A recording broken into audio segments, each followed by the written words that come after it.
जय हिंद दोस्तों। Class 10 chemistry धातु और अधातु भाग 3 भाग 1 भाग 2 में पढ़ लिए थे। भाग 1 में धातु के बारे में पढ़े थे, भाग 2 में अधातु के बारे में पढ़े थे। अब देखेंगे भाग 3 में क्या पढ़ना है, धातु और अधातु के बीच की अभिक्रिया, उसके आगे का टॉपिक।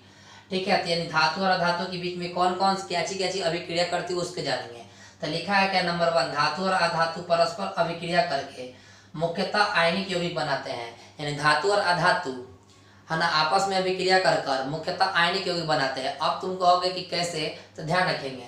जैसे में लिखा गया है, तो जैसे में ले लिया हमने Na ले लिया, यानी Na मतलब हो गया सोडियम, जो हो गया आपका धातु, प्लस Cl जिसका नाम हो गया क्लोरीन। क्या हो गया, क्लोरीन। यह दोनों आपस में अभिक्रिया करेगा तो NaCl बनाएगा। क्या बनाएगा, NaCl। तो NaCl क्या है सर, आयनिक यौगिक है। क्या है, आयनिक यौगिक है। ठीक है, आयनिक यौगिक है, इसका साधारण नाम नमक है। ठीक है, तो देखिए धातु और अधातु। ठीक है, यह क्या है, धातु और अधातु। क्लियर, धातु और अधातु आपस में अभिक्रिया कर कर आयनिक यौगिक बनाती है, जिसको क्या कहते हैं, नमक कहते हैं। उसी प्रकार से अधातु और अधातु, अधातु और अधातु अभिक्रिया करके सहसंयोगी यौगिक बनाता है। अब कैसे होगा, अधातु, तो अधातु में एक नाम ले लीजिए, एक CO2 ले लीजिए, अधातु हो गया प्लस H2 ले लीजिए, यानी कि कार्बन डाइऑक्साइड और जल ले लिया। ये दोनों आपस में अभिक्रिया करेगा दोस्तों, तो H2CO3। O3 कैसे हो गया, क्योंकि ऑक्सीजन यहाँ 2 गो है, यहाँ 1 गो, तो 3 गो हो गया। तो HCO3 को, इसको हम लोग कहते हैं, है ना, ये जो बन गया इसको क्या कहेंगे, सहसंयोजक कहते हैं। क्या कहते हैं, सहसंयोजक यौगिक कहते हैं। इसके बारे में और डीपली जानेंगे, नेक्स्ट टॉपिक में जानेंगे, घबराइए मत। तो इसको हम लोग पढ़ते हैं हाइड्रोकार्बोनेट। याद रखिए क्या पढ़ते हैं, हाइड्रोकार्बोनेट पढ़ते हैं। ठीक है, चलिए अब ध्यान देंगे थर्ड नंबर की धातु परस्पर रासायनिक अभिक्रिया नहीं करती। यानी कि केवल धातु जो है वह रासायनिक अभिक्रिया नहीं करती, कभियो करेगी तो धातु और अधातु मिलकर, अधातु मिलकर, केवल धातु मिलकर नहीं करेगी अभिक्रिया। अब आते हैं अगला टॉपिक में, तात्विक अणु। यह सदृश परमाणु से बने अणु तात्विक अणु कहलाता है। एक सदृश परमाणु से बने अणु को तात्विक अणु कहते हैं।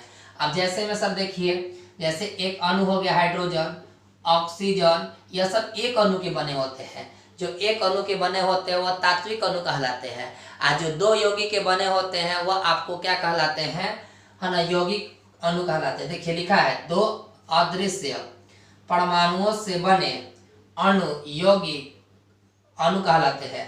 2 अदृश्य परमाणुओं से बने अणु को क्या कहते हैं, यौगिक अणु कहते हैं। ठीक है, जैसे में इसका सर हो जाएगा एग्जाम्पल, है ना, CO2 ले लीजिए, है ना, H2O ले लीजिए। देखिए एगो दूगो, यह 2 अदृश्य परमाणुओं के अणु के यौगिक अणु कहते हैं। ठीक है, जैसे में हो गया। अब आइए परमाणु के बारे में। तो उत्कृष्ट गैस के अतिरिक्त, कल हमने बताया था उत्कृष्ट गैस यानी अक्रिय गैस है, नानी आराम कर जिंदा रहेगी। ठीक है, हीलियम, नियॉन, आर्गन, क्रिप्टन, जेना, रेडॉन बताए थे। उत्कृष्ट गैसों के अतिरिक्त जितने भी तत्व हैं उनके परमाणुओं के बाह्यतम सेल में 8 से कम इलेक्ट्रॉन रहते हैं। यह विद्युत उदासीन तथा प्रोटॉनों और इलेक्ट्रॉनों की संख्या समान होती है तथा इनका आकार बड़ा होता है। फिर समझिए, उत्कृष्ट गैस के अतिरिक्त, यानी उत्कृष्ट गैस के अतिरिक्त जितने भी तत्व हैं उनके परमाणु के बाह्यतम कक्षा में, है ना, 8 से कम इलेक्ट्रॉन रहते हैं। 8 से क्या रहेंगे, कम इलेक्ट्रॉन रहेंगे। ठीक है, 8 से कम इलेक्ट्रॉन रहेंगे। यह विद्युत उदासीन, प्रोटॉन और इलेक्ट्रॉन की संख्या समान रहेगा, है ना, और तथा इनका आकार बड़ा रहता है। अब यहाँ पर आप लोग कहोगे 8 से कम, यानी कहियो रहेगा तो 8 से कम। अब कैसे 8 से कम, मान के चलिए Cl हो गया, तो Cl की संख्या 17 होता है, और 17 का तोड़िए 2, 8, 7, ये इलेक्ट्रॉनिक विन्यास है, फॉर्मूला है 2, 8, आपको सिखाया जाएगा ये भी। ठीक है, तो देखिए 7 से, यानी कि यहाँ पर क्या बोल रहा है, 8 से कम, तो 8 से बाह्यतम कक्षा में 7 है, तो 8 से कम है कि नहीं। ठीक है, तो यही आपका परमाणु कह रहा है। तो याद रखेंगे, बड़ा, है ना, उत्कृष्ट गैसों के अतिरिक्त जितने भी तत्व हैं उनके परमाणु के बाह्यतम सेल में 8 से कम इलेक्ट्रॉन रहते हैं। 8 से कम क्या रहते हैं, इलेक्ट्रॉन रहते हैं। ठीक है, यह विद्युत उदासीन, प्रोटॉन और इलेक्ट्रॉन की संख्या समान रहती है। यह आकार में क्या होता है, बड़ा होता है। उसी तरह अब यहाँ पर भी आयन के बारे में, जब कोई परमाणु एक या एक से अधिक संयोजी इलेक्ट्रॉन का त्याग करता है, याद रखिएगा जो संयोजी इलेक्ट्रॉन का त्याग करता है वह धन आयन है ना, तब यह धनाविष्ट हो जाता है। तथा जब परमाणु इलेक्ट्रॉन प्राप्त करता है ना, इलेक्ट्रॉन प्राप्त करता है तो ऋणाविष्ट हो जाता है। ये धनाविष्ट और ऋणाविष्ट परमाणु को आयन कहते हैं।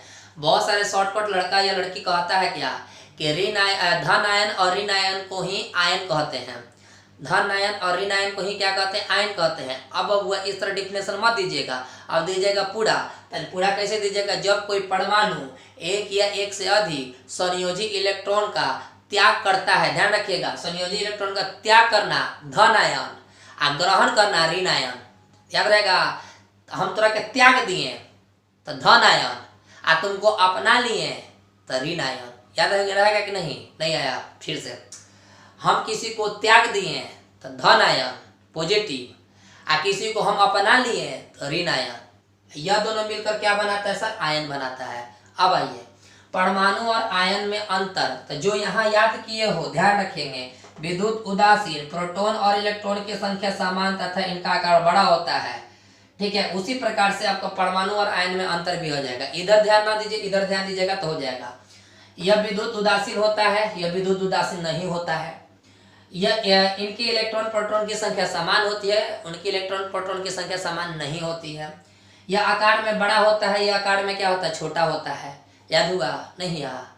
चलिए, परमाणु विद्युत उदासीन होता है, आयन विद्युत उदासीन नहीं होता। अब आएंगे कि परमाणु के इलेक्ट्रॉन प्रोटॉन की संख्या समान होती है और आयन की इलेक्ट्रॉन प्रोटॉन की संख्या समान नहीं होती है। परमाणु का आकार बड़ा होता है, आयन का आकार छोटा होता है। यहाँ तक कंप्लीट। चलिए, समझ में आ गया। अब आएंगे, अब कल का बात एक थोड़ा सा मिस्टेक हुआ नहीं था, केवल एक लिखने में, फिर से समझ लीजिएगा। 22 तत्व अधातु होते हैं। 22 में आप कल हम गिनती करवाए थे, 11 अधातु गैस और 10 अधातु ठोस। यहाँ पर गैस लिखा गया था, ठीक है। आप तो समझ ही गए कि डिफिनेशन में ठोस लिखे थे सर, है ना। तो 10 अधातु यहाँ केवल ठोस कर लीजिएगा। एगो ब्रोमीन था, 11 गो धातु कल याद करवाए थे ना जी। और 10 गो अधातु भी कल याद करवाए थे कि कल नाना पाटकर, है ना, ऑक्सीजन से सील और फिर कल बारात आई, तो यह ठोस का था, तो उसको याद रखिएगा, ठीक है। एगो ब्रोमीन द्रव होता है, ये आप इसका स्क्रीनशॉट लीजिए। फिर हम नेक्स्ट देखते हैं। देखिए दोस्तों, नेक्स्ट टॉपिक रासायनिक बल। बहुत प्रेम से देखिएगा रासायनिक बल के बारे में। इसको केमिकल फोर्स कहते हैं। लिखा है अणु में परमाणुओं को एक साथ बांध कर रखने वाला, अणु में परमाणुओं को एक साथ बांध कर रखने वाला बल को रासायनिक बल कहते हैं। अणु है आगे, ठीक है। अणु में परमाणुओं को एक साथ बांध कर रखने वाला बल को, अणु में परमाणुओं को एक साथ बांध कर रखता है। अब बांध कर रखने वाला बल को, ये गौर करने वाला बात है, याद रखिएगा। बांध कर रखता है, अब बांध कर रखने वाला बल को, यहाँ बल का प्रयोग हो रहा है, यहाँ बल का प्रयोग नहीं हो रहा है। तो याद रखिए, वह रासायनिक बल किसी अणु में परमाणुओं को एक साथ बांध कर रखता है, उसे रासायनिक बल कहते हैं। क्लियर हो गया। या अणु को बांध कर रख रहा है या परमाणु को बांध कर रख रहा है, इसलिए रासायनिक बंधन कहलाता है। अब आएंगे रासायनिक बंधन। रासायनिक बंधन के प्रकार देखेंगे। रासायनिक बंधन को 2 भागों में बांटा गया है। एक आपको वैद्युत संयोजक, जिसको हम लोग कहते हैं इलेक्ट्रोवैलेंट कहते हैं, और आयनिक बंधन को आयनिक बॉन्ड ही कहते हैं। चलिए, और इसको सहसंयोजक बंधन कहते हैं, इंग्लिश में कहते हैं कोवैलेंट बॉन्ड कहते हैं। यह बहुत इंपॉर्टेंट होगा, याद रखिएगा दोस्तों, है ना। यह बहुत इंपॉर्टेंट होगा सहसंयोजक बंधन। अगर इसको मिस कर दीजिएगा तो याद रखिएगा कभी सीख नहीं पाइएगा। तो ये आपको नेक्स्ट वीडियो में मिलेगा। पहले इसके बारे में समझते हैं, वैद्युत संयोजक बंधन के बारे में। तो वैद्युत संयोजक बंधन है क्या, तो लिखा है एक परमाणु से दूसरे परमाणु में, यानी एक परमाणु से दूसरे परमाणु में एक या एक से अधिक इलेक्ट्रॉनों का स्थानांतरण के फलस्वरूप बने रासायनिक बंधन को वैद्युत संयोजक बंधन या आयनिक बंधन या विद्युत बंधन कहते हैं। देखिए ससुरा का को नाम है, 3 गो नाम है। वैद्युत संयोजक बंधन या आयनिक बंधन या विद्युत ध्रुवीय बंधन कहते हैं। यानी आपको याद रखना है यहीं तक, आपको याद रखना है यहीं तक। और उसका 3 गो नाम है, वैद्युत, आयनिक, ध्रुवीय बंधन कहते हैं। फिर से देखिएगा, एक परमाणु से दूसरे परमाणु में एक या एक से अधिक इलेक्ट्रॉनों का स्थानांतरण के फलस्वरूप बने रासायनिक बंधन को फलाना कहते हैं। फिर से, ठीक है, एक परमाणु से दूसरे परमाणु में, ठीक है, एक या एक से अधिक इलेक्ट्रॉनों के स्थानांतरण के फलस्वरूप बने रासायनिक बंधन को वैद्युत संयोजक बंधन या आयनिक बंधन या ध्रुवीय बंधन कहते हैं। जैसे में Na+Cl ले लिया तो NaCl यानी नमक हो गया। अब ये ध्यान रखिएगा कि वैद्युत है क्या, ये कभी भी कर्जा लेने वाला ये हक है, इसके 72 कक्षा में हमेशा साथ रहेगा या कभी भी किसी से भीखे मांगेगा, चाहे वह मतलब कि 5, समझ लो कि एक कर्जा वाला चीज है, कहे कि भाई हमको कुछ दे दो, 1 दे दो, 2 दे दो, 3 दे दो, यह हमेशा वैद्युत संयोजक है ना, यह भीख मांगा है, यह सबसे लेगा। और कैसे लेगा, तो ऐसे लेगा। देखना सहसंयोजक बंधन पढ़ेंगे तो आपको बुझा जाएगा। तो याद रहेगा ये आप लोग को, वैद्युत संयोजक कैसे बताइएगा, एक परमाणु से दूसरे परमाणु में एक या एक से अधिक इलेक्ट्रॉनों का स्थानांतरण के फलस्वरूप बने रासायनिक बंधन को वैद्युत संयोजक या आयनिक बंधन या ध्रुवीय बंधन कहते हैं। ठीक है दोस्तों, जैसे में Na+Cl को अभिक्रिया करेंगे NaCl जो नमक कहलाता है। अब आते हैं वैद्युत संयोजकता। देखिए वैद्युत संयोजकता के बारे में, किसी तत्व के परमाणु के आयन में, किसी तत्व के परमाणु के आयन में परिवर्तन होने के लिए उसके द्वारा प्राप्त इलेक्ट्रॉनों की संख्या उस तत्व की वैद्युत संयोजकता कहते हैं। गौर करने वाला बात है कि परमाणु के आयन में परिवर्तन होने के लिए उसके द्वारा प्राप्त इलेक्ट्रॉनों की संख्या उस तत्व की वैद्युत संयोजकता कहलाता है। यानी कि परमाणु है, अणु है, परमाणु के आयन में परिवर्तित होने के लिए उसके प्राप्त इलेक्ट्रॉनों की संख्या पर निर्भर करता है। यानी कि परमाणु और आयन उसके इलेक्ट्रॉनों की संख्या पर निर्धारित करती है, जो वैद्युत संयोजकता कहते हैं। नामे बा संयोजकता हमारा में मिल जा, उसी को वैद्युत संयोजकता कहते हैं। अब देखेंगे वैद्युत संयोजकता की विशेषता, एक एक टॉपिक सर नहीं छोड़ रहे हैं, आप लोग को ध्यान रखेंगे। ठीक है, वैद्युत संयोजकता क्या कहा, संयोजन की विशेषता क्या कह रहा है, ये यौगिक धन और ऋण आवेश युक्त आयनों के बने होते हैं। जो वैद्युत है, देखिए क्या कह रहा है, यह धन और ऋण से बना हुआ है, धन और ऋण आवेश से बना हुआ है। इनका द्रव्यमानांक और क्वथनांक उच्च होता है। कभी भी वैद्युत संयोजकता का द्रव्यमानांक और क्वथनांक हमेशा क्या रहेगा, उच्च रहेगा। जल की अवस्था में विद्युत के सुचालक होते हैं। जल की अवस्था में क्या होते हैं, विद्युत के सुचालक होते हैं, यानी करंट आ सकता है। तो यह आपका टोटल तमाम हो गया। कैसे बताइएगा रासायनिक बल का, अणुओं में परमाणुओं को एक साथ बांध कर रखने वाले बल को, अणुओं को परमाणुओं के साथ एक साथ बांध कर रखने वाले, परमाणुओं के एक साथ बांध कर रखने वाले बल को रासायनिक बल कहते हैं।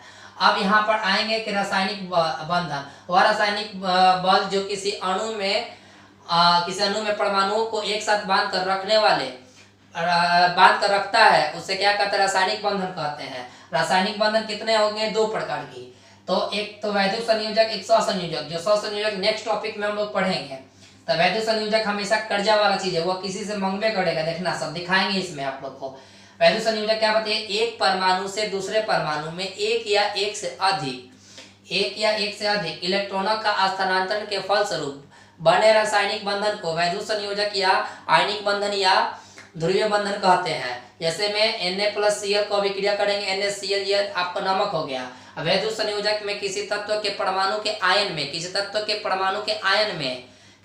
परमाणु के आयन में परिवर्तन होने के लिए उस तत्व के इलेक्ट्रॉनों की संख्या पर निर्भर करता है, उसे वैद्युत संयोजकता कहते हैं। वैद्युत संयोजन की विशेषता क्या है, यह कभी भी धन और ऋण आवेश से बना है, द्रव्यमानांक और क्वथनांक ऊंचे होता है, और यह विद्युत के सुचालक होता है। देखिए विद्युत के क्या होता है, सुचालक होता है, यानी जल की अवस्था में रहेगा तभी होगा। ठीक है दोस्तों, तो याद रखिएगा, मेहनत बहुत तगड़ा कीजिए, है ना। मेहनत इतना जबरदस्त करो कि तुम कहीं 5 साल बाद भी कहीं जाओ तो तुम्हारा महफिल में तुम्हारा ही केवल नाम हो।